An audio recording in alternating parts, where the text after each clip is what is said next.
Hello, and welcome to Spirit Travels, where we narrate the extraordinary experiences of people who have glimpsed the other side of death. My name is Maureen, and I will be your narrator on this journey. If you enjoy this content, please make sure to like and subscribe to support our channel. Now let's begin. Today's NDE account is by Scott. In October of 2012, my dad and I were scheduled to go on our annual hunting trip to Bostic Plantation for a deer hunt. We'd been doing it for over 10 years or so. On this occasion, my mom was very ill, and Dad told me to go without him, but to take his friend Bill instead, and he would stay home with my mom. I was in a bad time of my life, making many bad decisions and putting myself in dangerous social situations, even though I had a wife and a 6-year-old daughter. In hindsight, I think it was part of my self-destructive behavior that I had become known for. I was pretty much heading down the drain at that point. I grew up in an abusive environment and had over the years grown to be pretty much emotionless, unable or unwilling to feel much of anything. In my free time, I was buried in UFO research for almost 10 years, really obsessed with it. 2012 was an extraordinary year. The month before my NDE, I had a different kind of experience. I woke up at approximately 2:15 a.m. on the couch. The couch was very comfortable on my back, so it wasn't unusual for me to sleep there. Anyway, I went into the kitchen, grabbed a Mountain Dew, stopped and looked at the clock on the oven, and I read 2:25, and then stopped by the bathroom for about 1 minute or so. Then went to sit on the couch where my laptop was located. I noticed that I had a crick in my neck. It's what I call it. I used to get them all the time as a kid. If you have one, you know what I'm referring to. It takes some time before the pain subsides. Well, I sat down on the couch and put my Mountain Dew on the floor. I grabbed my mouse and moved it around to get my computer out of sleep mode. I reached down to get my drink from my Dew and noticed it was not cold and thought the fridge must be having issues. I set the Dew back down and looked at my computer, and it said it was 4:26. I thought the power must have gone off, so I looked over at the stove and it said 4:25.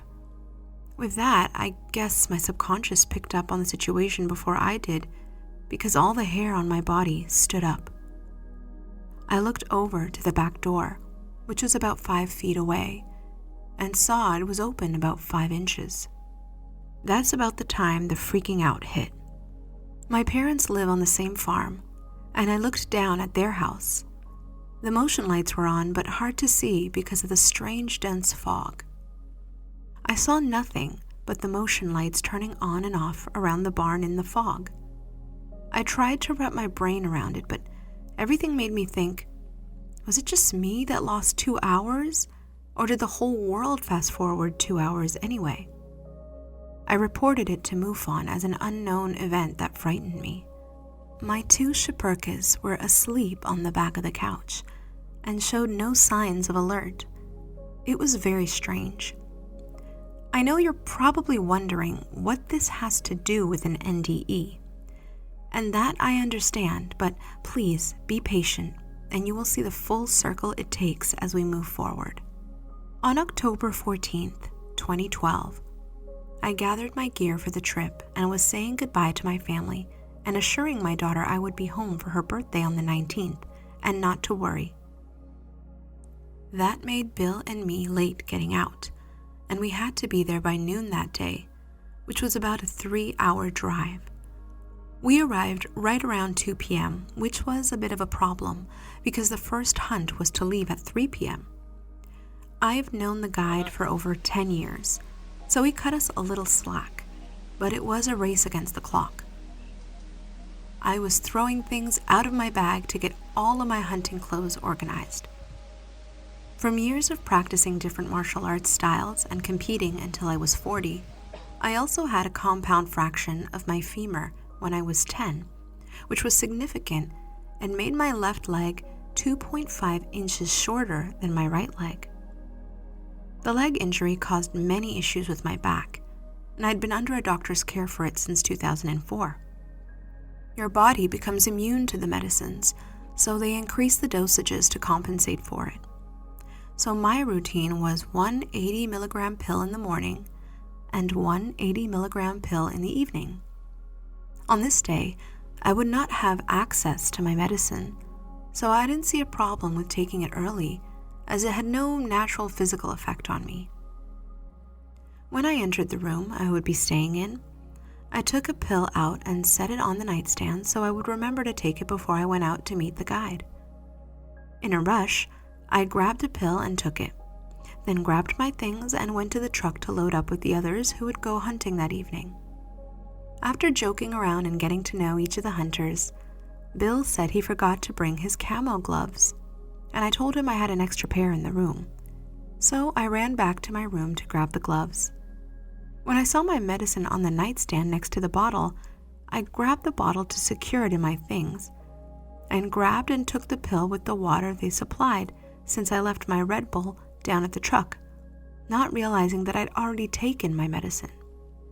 We all jumped in the truck, and I felt energized and excited about the evening hunt, and we were off.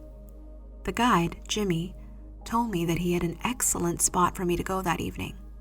I gave him our customary $100 tip.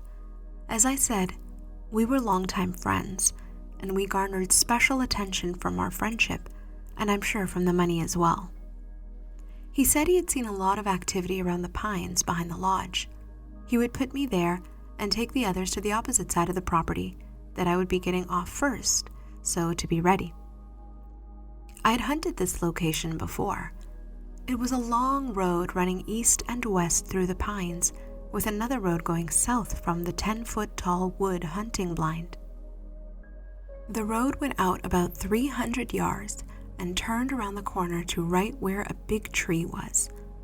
There were many areas to cover, but Jimmy said the deer would most likely come in from the west to the road to eat at about 100 yards or less. I told him that it sounded perfect, and I would see him later.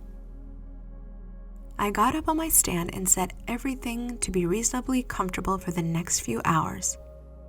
Almost immediately, I heard a noise a little way down from the rocks, and sure enough, 3 does walk out and started grazing. A few minutes later, some more deer came out from the other side and seemed to be everywhere. Birds were flying around, and they had these huge squirrels. I think they were called fox squirrels. Some were pure black and others more calico colored, but I was fascinated by them because they were so big. I watched the growing number of animals around my stand, and I was having the best day of hunting I could remember. I just liked watching the animals, and sometimes recording them with my video camera, since I was hunting for a specific deer that was, according to Jimmy, a beautiful old deer, just what I was looking for, and I didn't want to take a chance of spooking him, so I left my recording equipment behind. It didn't help that I was running so late. I have a tradition. Though I was not religious at the time, I always selfishly prayed something like, "God, give me a big deer, please." It was a normal thing I did from the excitement and wishful thinking. I figured it couldn't hurt, right? Well, today was different. I was having the time of my life watching all the deer and other animals, and instead of my usual prayer, I said, "Lord, I always ask you for a big deer, but today is undoubtedly the perfect day of hunting, and I won't ask you for a big deer. I can't ask for anything more than this, but if there is anything I can do for you, I will do it." And that was that. I continued to watch the deer and squirrels, and I was so relaxed. The sun started to go down a bit, and was at the top of the trees on the west side. Something caught my eye about 100 to 150 yards out in the big pine tree, and I couldn't make it out. I looked in my bag for my binoculars, but I must have left them in the room at the lodge. So I lifted my rifle and looked through the scope out at this pine tree. I moved slowly so as not to scare all the deer standing in the roadway. As I looked through the scope, I could see what appeared to be the exact likeness of Jesus' face in the shadows of the pine tree. I looked up from the scope to see if I could see it with my naked eye, and then looked back through the scope, and there it was, plain as day.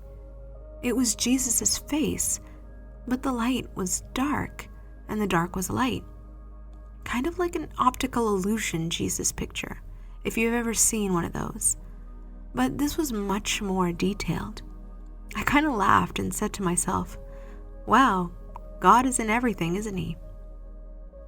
Here's something I never talk about when retelling the events of the day.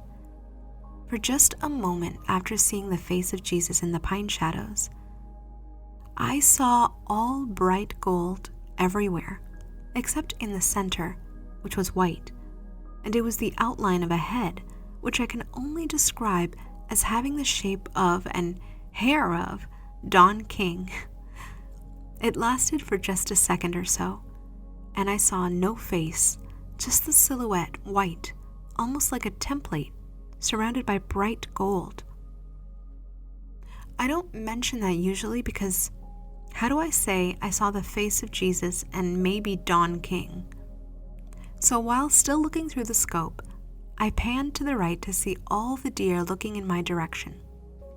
And I thought I must have made a noise, so I slowly moved over to the rock area where the deer had come out earlier. When I got to the rocks, I saw the exact, and I mean exact, same image of Jesus' face in the shadows of the stones. It was at that moment I knew something was not right and said, out loud or to myself, uh-oh. Then the flight or fight instinct kicked in and panic set in. Right at that exact second, I felt like I was wrapped in a tight blanket and couldn't move. I don't know if it was in my head or there was a voice speaking that I heard with my ears, but in a man's voice, I heard the words, "Look for me and you will find me," and "Ask of me and receive of me." And I thought something else, but it was when over my left shoulder there was a beam of white light. I was self-aware and thought to myself, I can understand why people think it's a tunnel, because it looks like one. When that light hit me, I had the most indescribable feeling of love and joy. It's almost impossible to describe. If you took something that you loved more than anything, multiplied it times infinity, and then gave it physical properties, it felt like that, and it radiated through me. This is when I felt separated a bit, if that makes sense. I looked into the light and I could feel my face was different, either injured or something, but it didn't feel right. I thought, what is with that? I peeked out of myself and could see that I was looking into the light and the feeling that didn't seem right to me. It was me smiling, not a usual smile, but a strange, super big smile, and I was staring into the light. I felt like I was floating, even though I thought, wow, it feels like I'm floating. But I paid no attention because I was basking in this light and feeling such a strong love and happiness. I looked at the supernatural light like it was familiar to me, if that makes any sense. I didn't see any more faces or people, and soaked up all of this incredible feeling. Then I became self-aware again, and felt really like I was floating, and said to myself, or out loud, I feel like I'm floating. And then I looked down. I was maybe 100 feet above the tree stand. I don't know the exact distance, but I could see the deer stand and what appeared to be a person lying on their side in a semi-fetal position. It never occurred to me that it was me, because how could it be if I was looking at it? The situation just was not registering what was going on. In that few seconds of the realization that I was floating and seeing whatever was in the deer stand, I was slammed back into my body, for lack of a better word. I stood up with tears running out of my eyes and said, "No, I want to do that again." I was distraught that the sensation had ended. I stood there momentarily and looked out. The animals were gone. The road was empty. I saw some movement down straight ahead of me, but past the road directly to the south. It was a deer that appeared, coming out of the trees. It was a buck, and that was obvious. It must have been in the water because it shook its body like a dog, and I could see the water going everywhere. Then the deer started heading toward the roadway, going right or west out by that big tree. This hunting place had rules, and it wasn't a standard shoot anything hunting lodge. It had strict rules. The deer needed to be over 4 years old or have at least 4 points on one side. No 6-point bucks allowed, no spike bucks, and nothing but old deer. Suppose you shoot one that is not to those specifications. It's a $500 fine, which is due immediately at the time of the guide's arrival. You carried the money just in case. This buck was big, but he was definitely 400 yards out. And even looking through the scope, I could not tell for sure. It was a shot that I did not have the skill to make. So I said to myself, that's a shame. Looks like a good deer, but shooting is out of the question. I was thinking about if I could make that shot when the deer started trotting around the corner, and I heard, "It's okay." I got a chill and either said or thought, "No, it's not okay." In that instant, like not under my power, I lifted the gun and took a quick shot. I don't even recall looking through the scope, just up with the gun and the shot, and I was horrified to see the deer go right down. I got down from my stand, still with amazement and agitation that I took the shot. That was over 400 yards. I would never take a shot like that, but as I walked the road down to the deer, it lay on the roadway.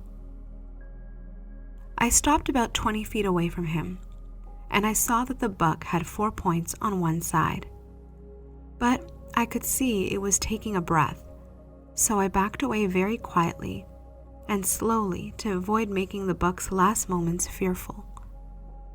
The shot landed right where I always try to shoot, at the shoulders, right at the base of the neck of the spine. No suffering. One shot and it's over. As I looked back at the stand, I was in awe that I'd made a shot like that and actually hit the deer with precision. I left the deer there and walked back to the stand as quietly as possible to wait for the guide, Jimmy, to come and get me. Being the first one let off, I was the last to be picked up. I told him I got a deer down there on the road, and he said, "Where?" And we walked down the road toward the deer. He said, "Scott, how far is this deer?" I told him it's a ways down there. He asked if the deer had run, and I pointed to where he came out and where he ran. He kept strangely looking at me. We finally got down to the deer, and Jimmy tracked him back to see where he was hit and how far he ran. Then he shined his flashlight back on the stand, which was barely viewable at that distance with his light. He looked at me and said, "That's over 400 yards around a corner." I just said, "Yes." I told him I knew he was a good hit, but was not expired, and he asked me why I did not reshoot him to make sure he didn't get back up, and I just shrugged. I could tell something was wrong. I had long known this man. He also knew me very well and my limitations. Something wasn't adding up to him. which was evident while he was talking. He looked at me and said, "That is one hell of a shot."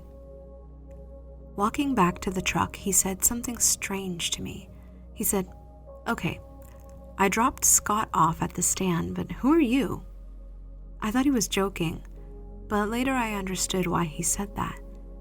The deer was undoubtedly the prettiest deer I had ever taken. Not the biggest, but the prettiest. It was that deer and that shot that would be the seed that would grow inside of me more than anything else. The rest maybe I could explain away if I tried hard enough, but that impossible shot would prove to be the monkey on my back that I could not have shaken off. It would be the beginning of my transformation. The rest of the days I had little interest in hunting and told Jimmy to take the others to the better spots that I got mine, and I would do some video work and try to get some good video of deer and other wildlife. The next day, I looked in the trees, looking for shadows. I looked the rest of the days I was there. Jimmy continued to act a little different towards me, but pleasant. Bill didn't even see a deer in the 4 days we were there. When I returned home and was greeted by my family, my wife immediately knew something was different.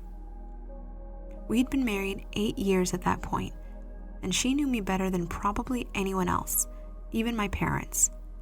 I'm a very private person and rarely share things with people.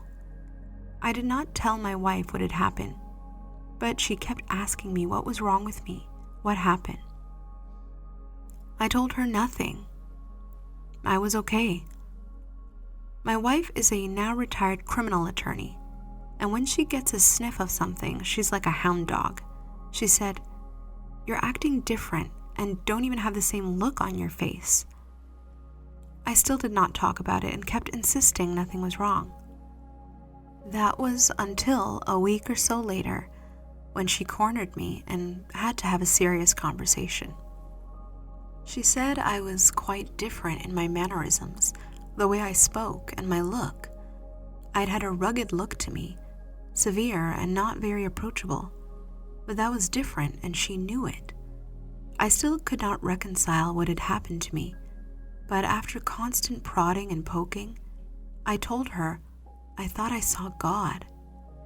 At which you would think I said I'd had an affair.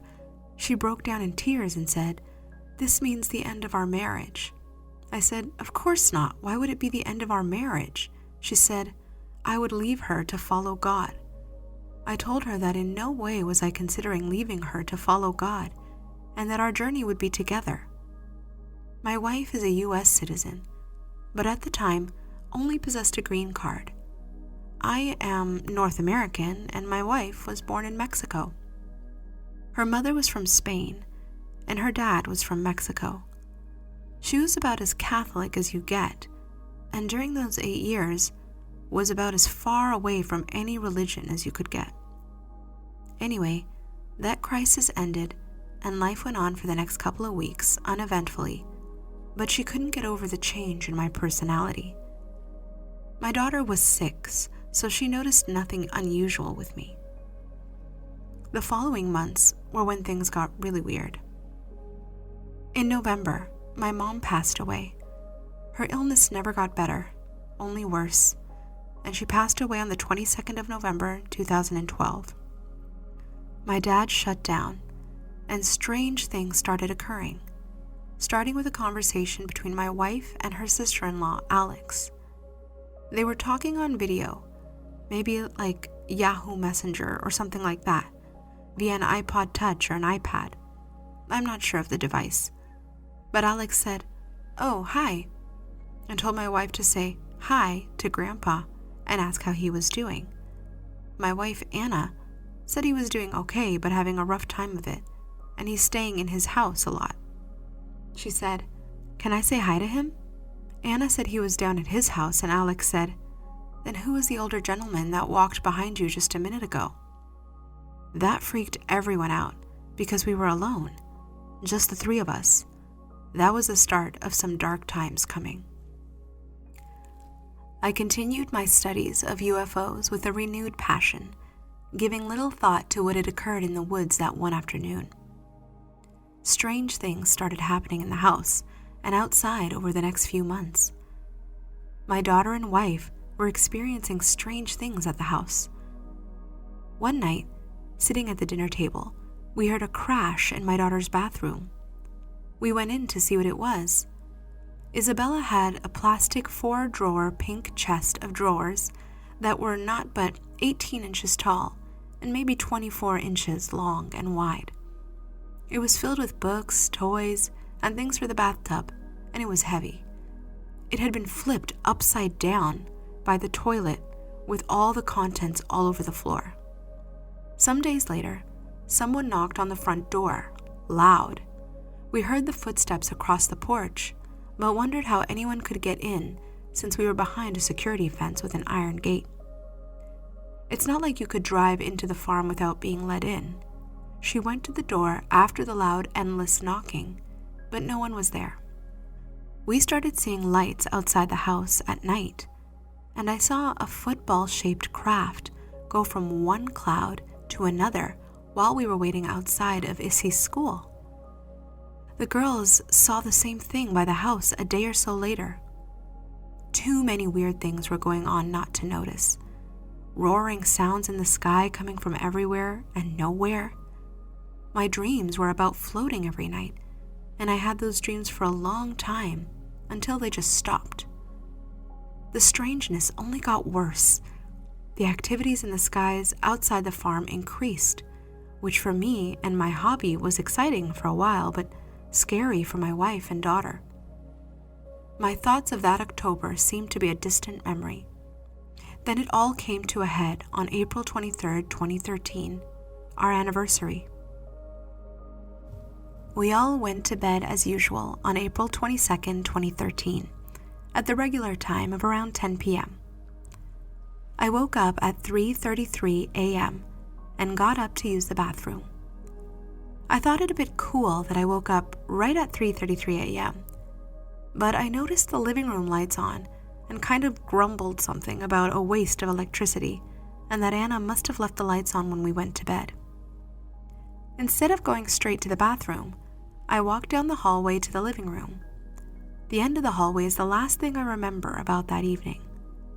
I woke up on the couch a little after 6 a.m., but something was wrong. I didn't feel right. I felt horrible, hurt, and nauseated.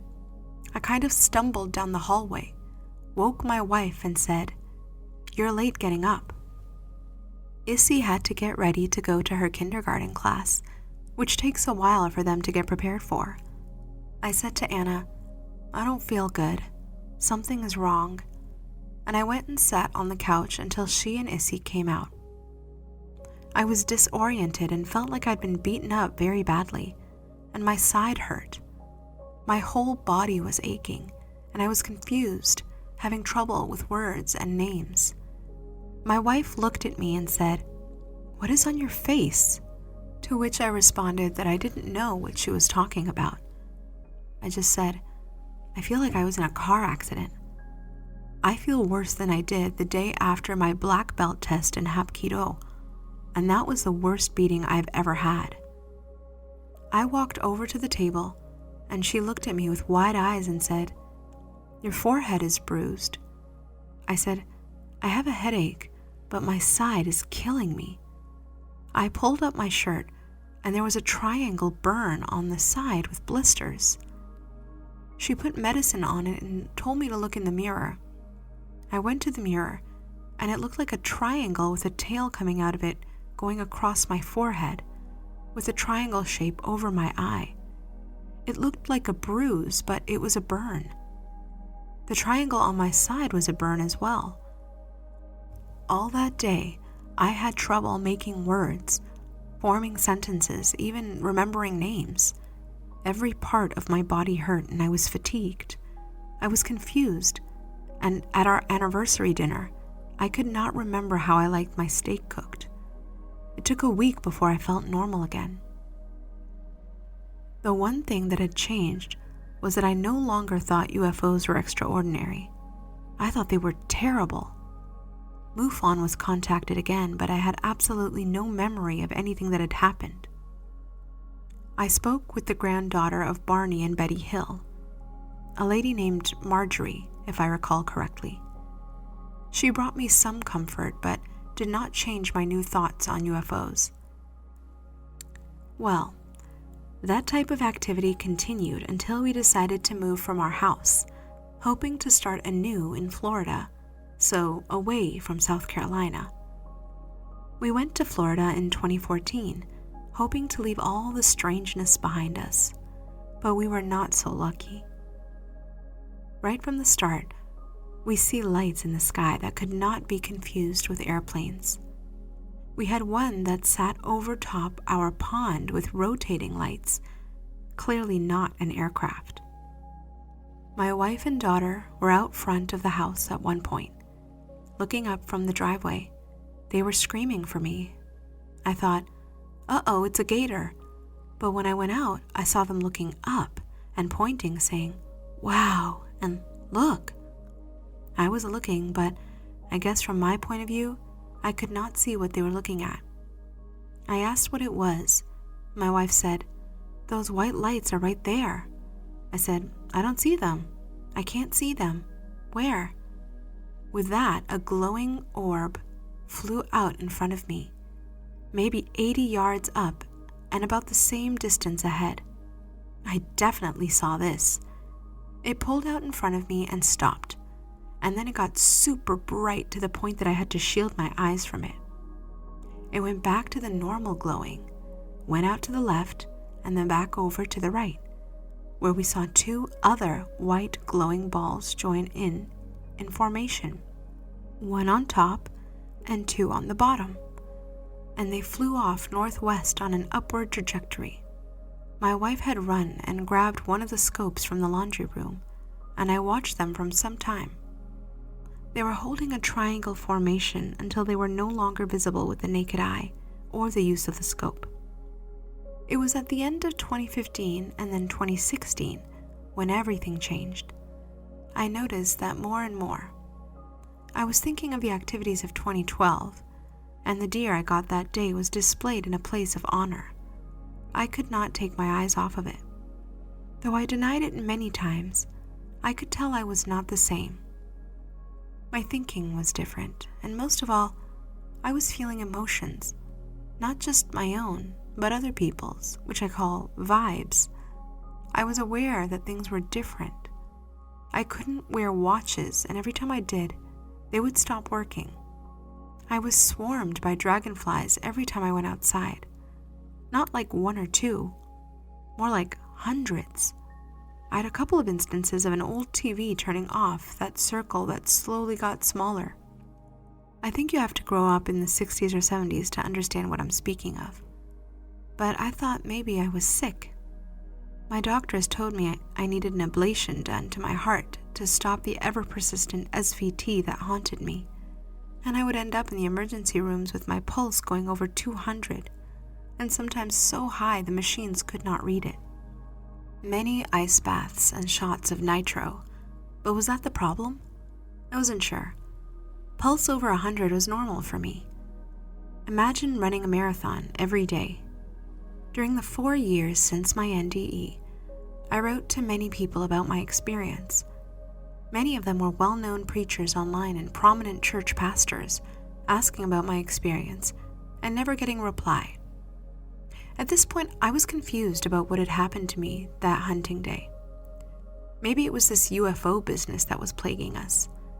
I just wanted a professional opinion about my experience, but never got a reply from anyone. My curiosity became an obsession, and I wrote more and more letters. A little over 3 months before my 50th birthday, I got this incredible urge which felt almost out of my control. I wanted to read the whole Old Testament before my 50th birthday. Working on my farm would make it very difficult to accomplish this, but maybe listening to it would work. I bought the audiobook and started listening to it daily. I listened all day. I was surprised that it was a great library of books. I realized I knew nothing about anything in the Bible, as I listened to every possible minute. If I was unaware of the change in me, I saw it now, especially the sensitivity and emotions. They were at the time so strong it was overwhelming. I could feel other people's moods without them ever needing to say a word. Living my life feeling nothing but anger and distrust in people, this was a significant change. Well, I had developed a severe umbilical hernia, super red and painful to the touch, and it was an issue, but I had no time to deal with it. It just seemed to get worse, so I went to the doctor and he said I would need to have surgery, which we scheduled, but I canceled because I was too busy. It got very uncomfortable, especially while cutting the pasture with the tractor. As usual, I kept putting it off, but my Bible listening continued every waking minute. While working in the barn, I got bitten 3 times on the back by a spider of some sort. I didn't know, but I was getting faint and weak, and I didn't know why. I fell to the barn floor and lay there. I asked God for help. Slowly, I could get to my hands and knees and crawl to the house. Off to the hospital we went. The doctor said it was the worst spider bites he'd seen. The skin was turning black and dying. It left 3 scars in a triangle shape on my back. I was getting close to my 50th birthday and still had maybe 2 Bible books left. I wasn't sure I would make my goal. I started talking and praying in the barn when no one was around. I was still seeking answers about my experience 4 years earlier and still had not received one reply from anyone. I expressed my frustration with my wife about it. My wife knew I was different regarding personality and overall actions, but she admittedly told me she knew something had happened to me, but she didn't believe my recounting of my day hunting. It had to be something else, but not God. My wife was raised in Mexico and was an all-in Catholic. Through my reading of the Bible and watching online help videos on understanding the Bible verse by verse, I had disagreements about things in the Catholic religion. I had to be baptized Catholic before I could marry my wife. Otherwise, her parents would not have it. About 2 weeks before my birthday, my wife was in the bedroom, and I was in the attached living room. I was answering emails on my laptop. I'm kind of old school and hang tight to my computer, but I still do. She said she opened her iPad and went to YouTube, and the very first video that appeared on her screen she thought looked interesting. Well, she came out of the bedroom and stood in the doorway looking at me for a moment without saying a word. Then she said she was sorry. I asked, "What are you sorry for?" And she told me to watch the video. I asked her, "What is it about?" I did not want to see people getting hurt, which some find funny, even though I don't think so. She said to watch it. The video was about a lady who died in a car crash but was revived. It was like listening to myself talk about the light and the pure love and joy she felt that she could not easily describe. It was a testimony that was, without a doubt, too similar to be a coincidence. I was being told the answers I was looking for were on YouTube. From that point forward, everything changed in a good way. Overall, anyway. My umbilical hernia had gotten very bad by now. While in the barn, I had a sharp pain in my stomach and bent over, grimacing. Standing up, I said I needed to fast for 15 days. I don't know why I want to do that, but I did. I'd never fasted before, but I felt I had to. On the first attempt, I made it to 9 days drinking only liquids, mostly water or Red Bull, but I could not make it another day, and I had a fried egg sandwich from one of the eggs I had just collected an hour before. Failure. I waited a few days and tried again. During this time, with only 1 day to spare, I finished the last page. I think it was the book of Malachi. I was on day 10 of my fast, praying for the strength to make my goal. It was a long road, but I made it. On day 16, I finished work on the farm at about 9 p.m. and went to take a shower. My wife was in the bathroom telling me about her day and getting ready for bed. We talked a bit while I was in the shower, mainly about a new calf that had been born. I was in heaven with all the animals to take care of. I got out of the shower, grabbed the towel, and dried my hair when I heard a glass bouncing around the sink. I took the towel off my head and saw my wife looking at me. She was pale and pointing. My first thought was one of those giant spiders was next to me or on me, and I said, "What?" as I'm brushing my skin at invisible targets. Then I spun around to see if something was behind me, because my wife wasn't saying anything, just pointing.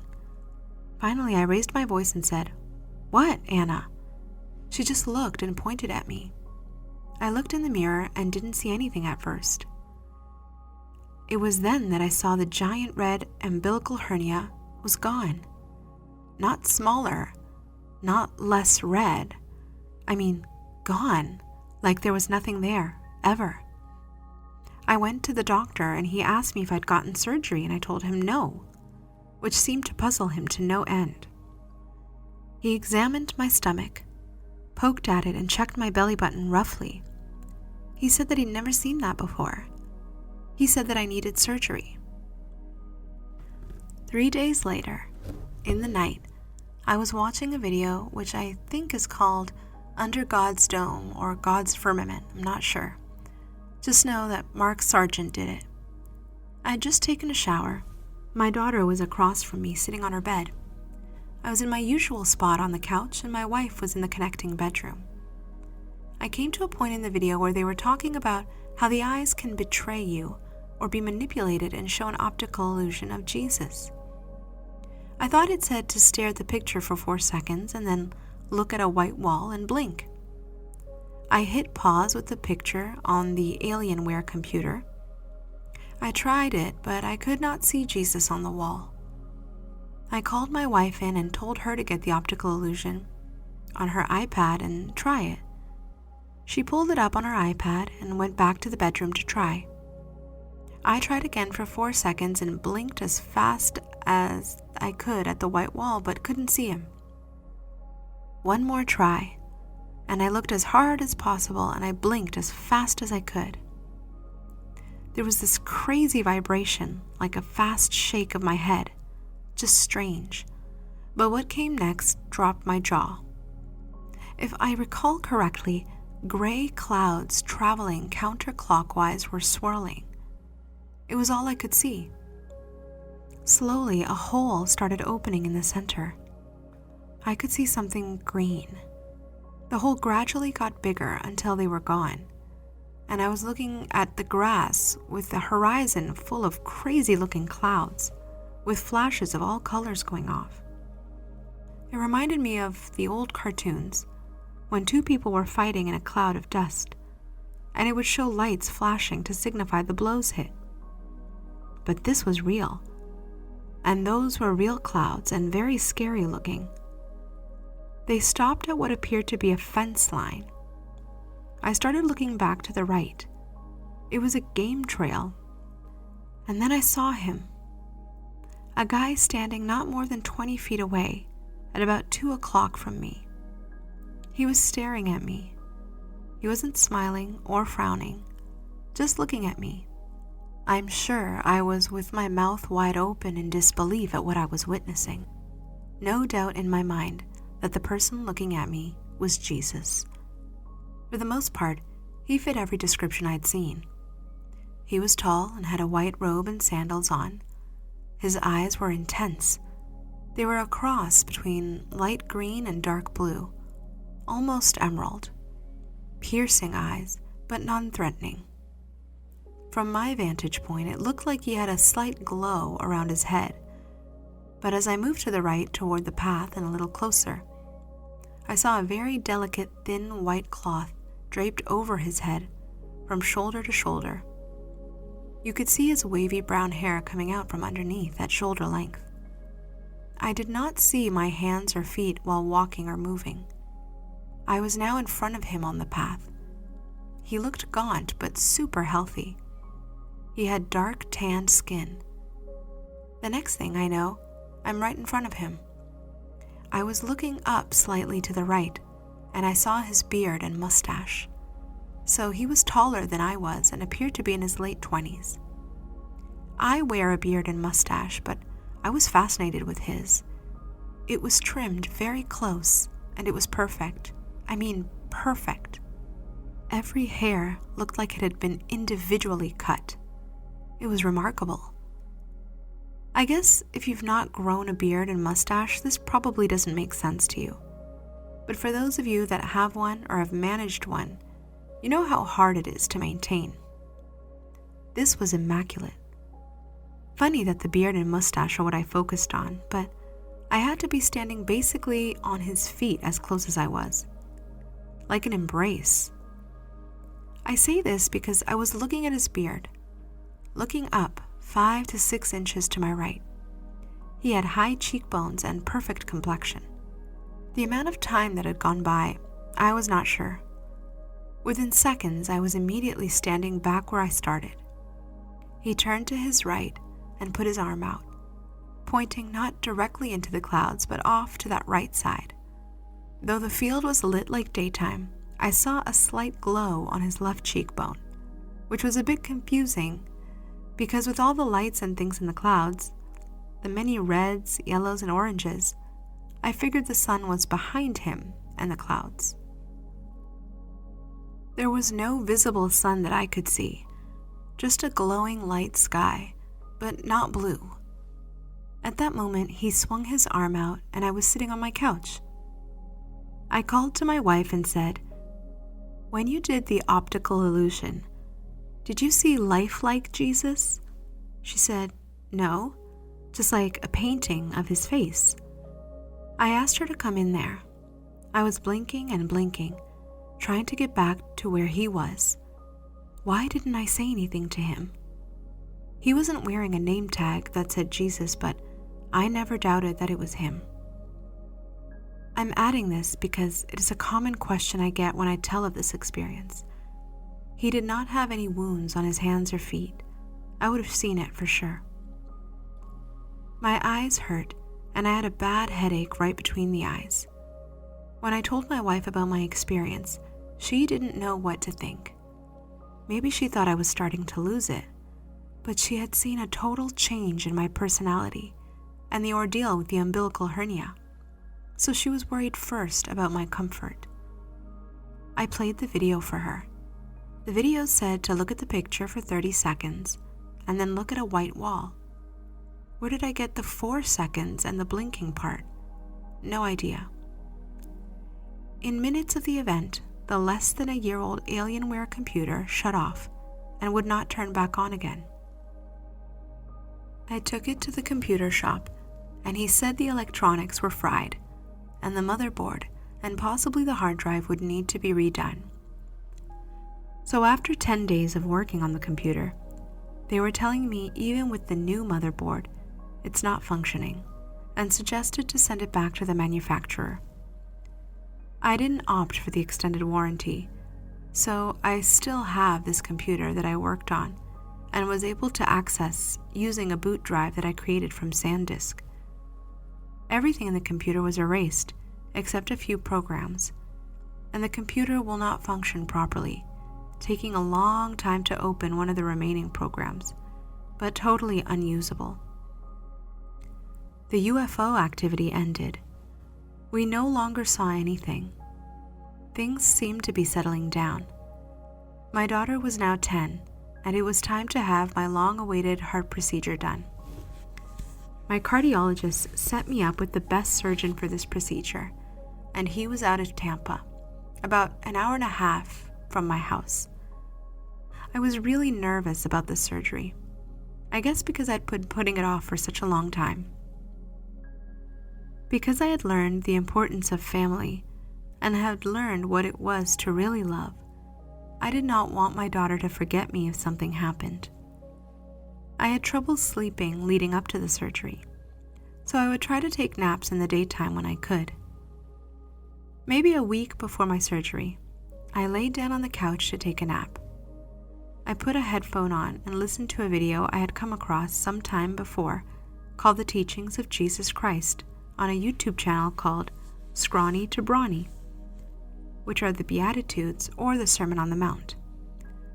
I listened, trying to relax, but was not able to fall asleep. Then another incident occurred. Less vibration, and the clouds this time looked like a long tunnel of them and seemed to be spinning slower. At the very end, it started to open. I could see dark wood like cherry wood or maybe mahogany. The hole opened up all the way, but I could get no closer. It was like looking down a hallway into a room at the end. I saw a person in a white robe standing over what appeared to be a chest of some kind in the dark wood and piped in gold or brass. All the wood was piped with this gold or brass material. I wanted a closer look, but I could move no closer to it, and then it was over. A little later, after I'd settled back down, I was thinking, I have no idea why this is happening, and less of an idea of what it meant. I was able to take a nap after that. Nothing more happened. I researched about people who have had visions and have seen Jesus, but couldn't really find anything except one that said Jesus reveals himself to people that he's done things for. I didn't put a whole lot of faith in what I read, but began to think about it. What had Jesus done for me that he would reveal himself? That was the duh moment. 4 years earlier, he'd given me a second chance that I did not deserve. He fixed my hernia and basically changed my whole outlook on life. Funny how we take things for granted. It was surgery day, time for my ablation. I wasn't having as many instances of SVT, but still on occasion having some bad ones. We arrived at 8 a.m. for an 11 a.m. surgery. Not sure why they need so much time before the surgery, but we showed up on time and filled out the paperwork. I've had many surgeries and have never had an issue. I was laying in the operating room now. I was fidgety and agitated somewhat. I said something doesn't feel right, and they put a weighted pad across my chest and pinned me down. That is when my mind went into panic mode once again. I could do nothing. I couldn't move. They said they would be right back and give me something to keep me calm. I felt utter fear come over me, and I did the only thing I could do. I said, God, do you want me to have this surgery? If you don't, please do not allow it. Then I said I didn't fear death, but I worried for my wife and daughter and how they would get along without me. Would he please watch over them? They gave me a sedative, and that was that. I woke up and sat up and said, "Did you fix it?" And the doctor's assistant said, "You're all done." I asked again if they fixed it. She said they did everything to stimulate the action with electrical shocks, where the report said the problem was.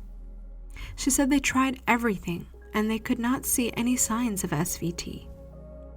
I wasn't very happy about that because, to me, I just wasted a few $1,000s. My pulse was 98 when I went in, and when I went out of the operating room, it was 70. My heart rate had never been 70 in my life that I knew of. They almost seemed mad at me about it. My wife said they said the doctor would be out to talk to her, which scared her, and she said the doctor never came in. I was wheeled out to recovery. My wife and daughter came in, and she was visibly shaken by the whole ordeal. I was happy and felt great, besides having trouble walking. The nurse helped me to the bathroom after refusing my wife to help me, which did not make her very happy. Well, that was that, and we went home, and since then my pulse has been 70. They took me off my heart medication, and my doctor said I didn't need to be on it anymore, and that he would do a follow-up the following month. That visit had the same result, pulse 70.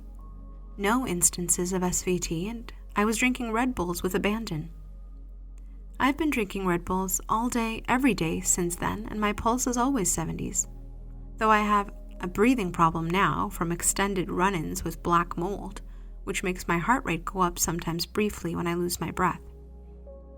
During this whole time, we were caregiving my dad, who had a stroke in 2015 and had seemed to start dementia in a rapidly progressing manner.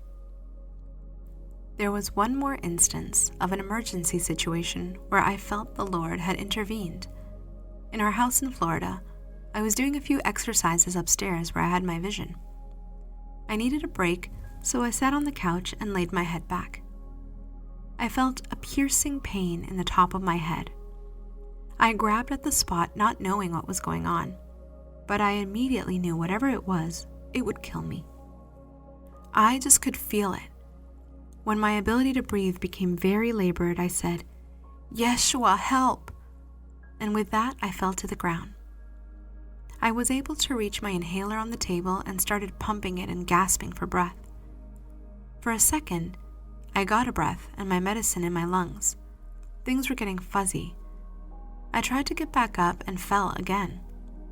My wife, who was in the movie room with my daughter, thought she heard me call her, which I did not. I could hear her call to me, but I could not answer. She came running up the steps and ran to me asking what had happened, and I just had enough air to say, 911. They were asking her what the emergency was, and she told them I was on the ground having breathing difficulties, but she didn't know for sure since she just found me this way. They said an ambulance was on its way. I slowly started to get my breath back, but felt very strange.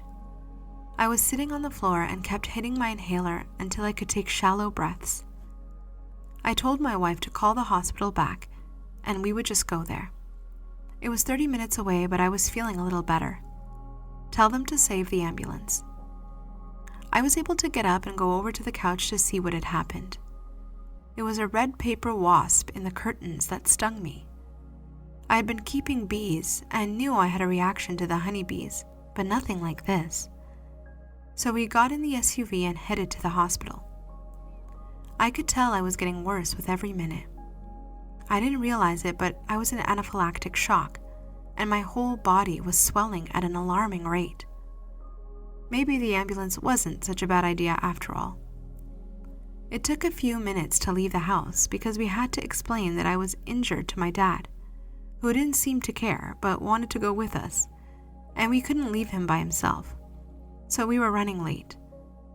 My wife called the hospital on the way and explained the situation again, and they said they'd be waiting for me. When I arrived, they met us at the curb with a wheelchair and went flying across the sidewalk and through the doors. People were running everywhere, and I was put in a room. They hooked me up to a number of IVs, and some guy in a white coat was setting up a table with scalpels and tubes.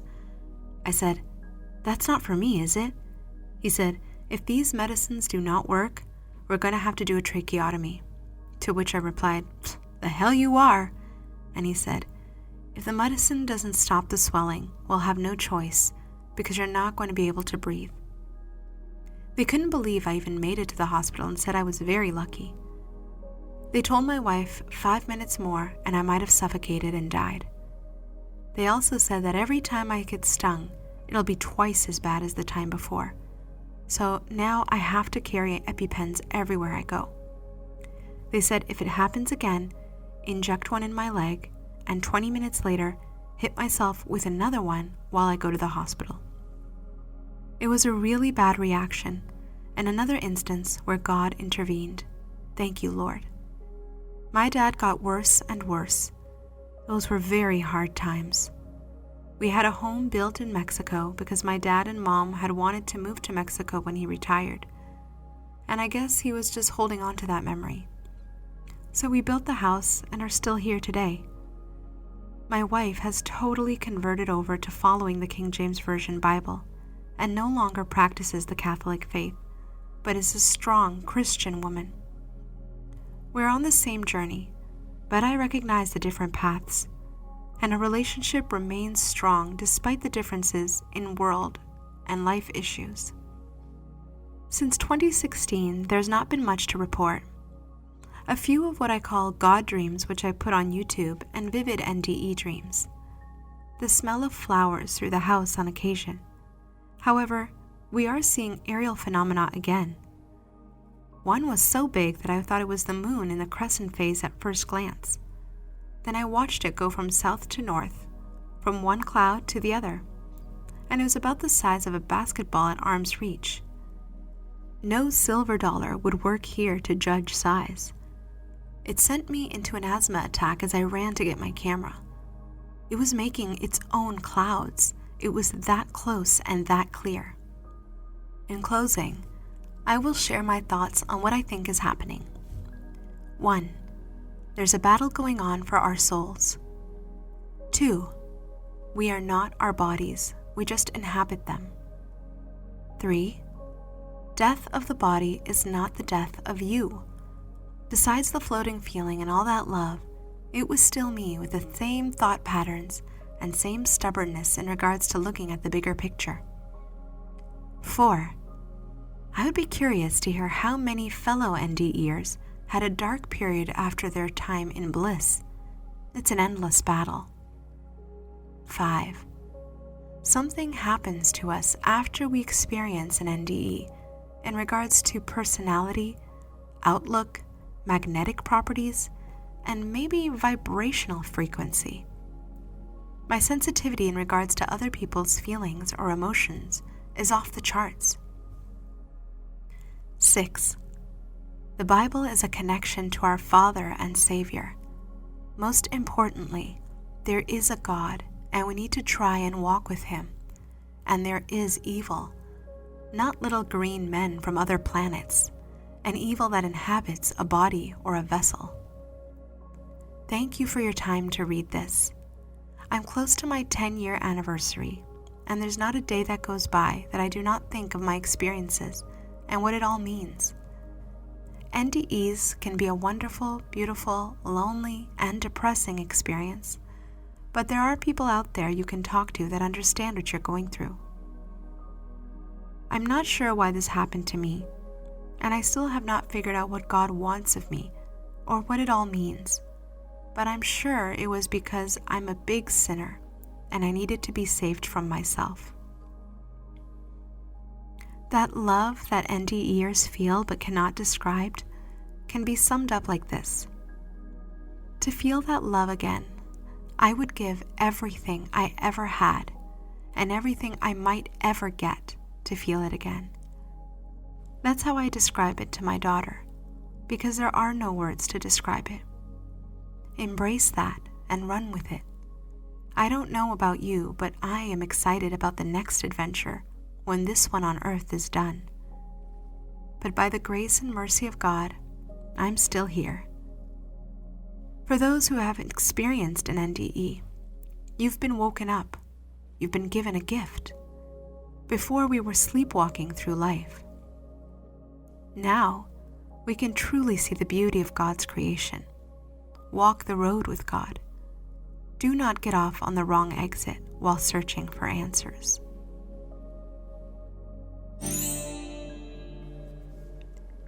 Thank you for listening. If you have had an NDE that you would like to share, please email us at travelsinthespirit@gmail.com. Until next time, God bless.